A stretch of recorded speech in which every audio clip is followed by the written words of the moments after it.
diere ber kai neno Mary yin kere kisa Mary diere ber kai neno Mary yin kere kisa Milton amogo amobeda kansila me chungi jo Teobia i Central Division obere nyajo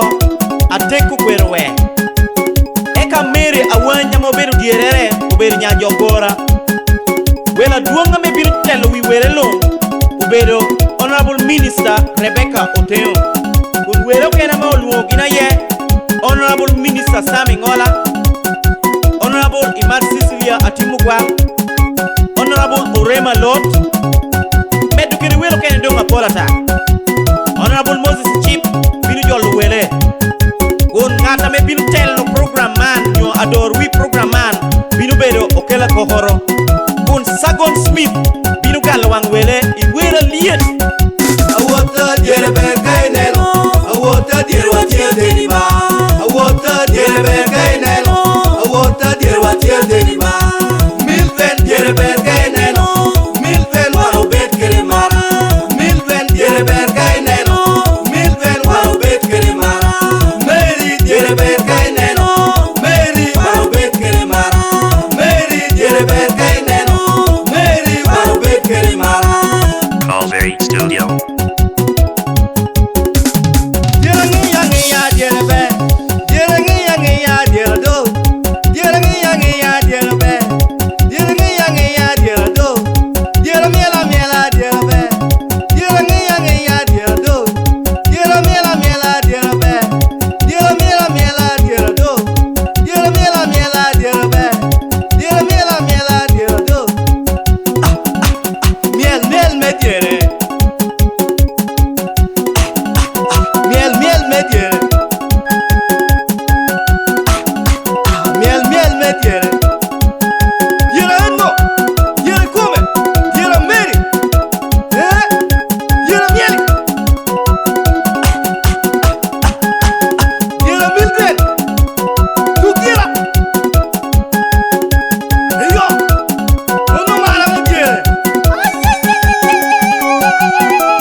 Milven diere ber